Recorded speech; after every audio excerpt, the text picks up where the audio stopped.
United States Highway 20. Yeah, right. US 20 is a very short road in Pennsylvania, as it travels only through the northwestern area and actually runs parallel to I-90. So, here we go. Let's take a look at the map. As we can see, US 20 runs from nearby Conneaut, Ohio, which in Pennsylvania crosses West Springfield, and it travels through Erie. Doesn't make it quite into the downtown heart of Erie, but it ends in northeast. There's not much to show on this one, so it'll be quick. You're watching the Xavier 456, new highway content every week. If you like what you're seeing, please give us a like, and if you really like it, why not subscribe? Yeah, subscribe. Alright, now I should remind you that you can request your intersection or exit. But just a little reminder that next week I'll be doing Xavier ranks the 3-digit interstates in Pennsylvania, so you still have time to request for US 22 in the meantime, which will be out the following week. Alright, first we are going to talk about eastbound US 20. Alright, here's where we come in from Ohio. We get that same Welcome to Pennsylvania sign we see on every minor road where they do welcome us. Here we get a rare instance of a secondary being signed at an interchange, and it is East Springfield. But we have the primary on there, and that is Erie, so great job. We can also see that this is where it will be directed to I-90. Here in the west, US 20 doesn't touch I-90, of course, but you can get to it from the first exit in Pennsylvania on US 6N, which is the intersection coming up here. We can see that there are many cities that it goes to. That is US 6 signed also. Albion is where 6N goes, and Meadville and Warren are where US 6 goes. Warren's a pretty good choice there. 79 miles? What a distance. At this intersection, we can see that westbound we get Cleveland 90. Whew! That is awesome.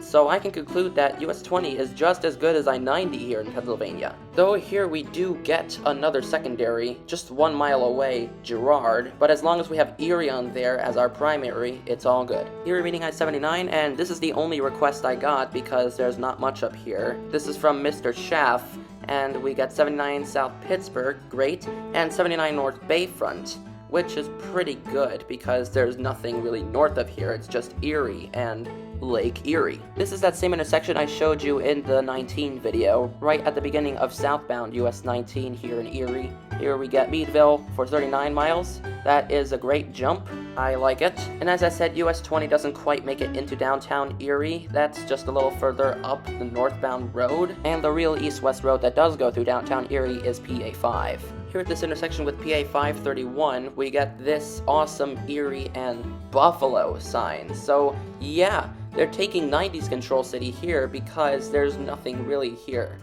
They could be petty and sign northeast here, but Buffalo is the right choice. Here we are finally meeting I-90 in our eastern section in Pennsylvania. We get 90 West Erie and 90 East Buffalo, the exact same control cities we saw earlier on that last slide. And here, God forbid, we sign Buffalo here or another New York town. We just go at state line.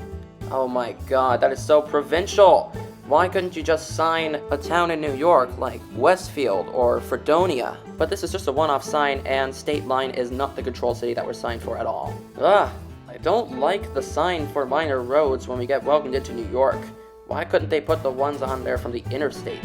Anyways, time to turn around and talk about westbound US 20. Why are there just some random points that Pennsylvania does not welcome us at all? Here we get Erie and Buffalo as usual on I-90. Once again, chef's kiss.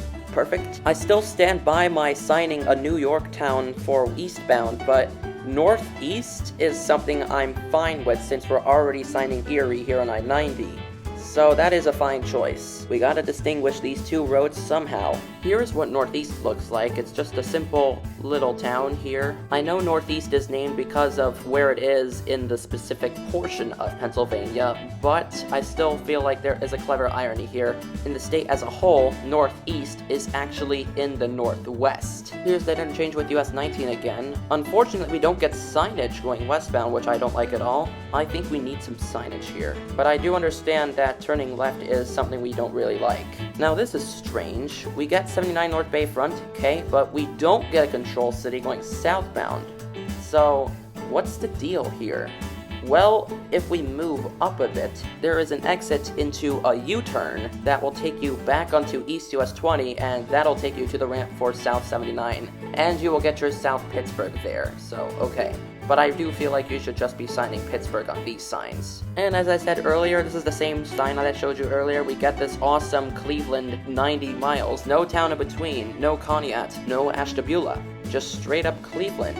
That is one of the best signs I've seen on a US highway so far. It's even on the mileage sign. Cleveland is our primary here. We do have a secondary for Conneaut, and I'm fine with that, but Cleveland is the main draw, and keep it as the primary. Here we just get this Welcome to Ohio sign. I think this might be even worse than the New York sign. I mean, you wouldn't need an awesome sign on your minor roads as you do on your interstate. But we do get a nice Conneaut welcome sign, so maybe make up for that a little bit. Alright, and that wraps it up for US 20 in Pennsylvania. That was pretty short, but it is done perfectly the whole way. And just a little reminder that next week will be Xavier ranks the 3-digit interstates in Pennsylvania. We've covered those in this channel already, so you'll probably get a good gauge on where everything will go.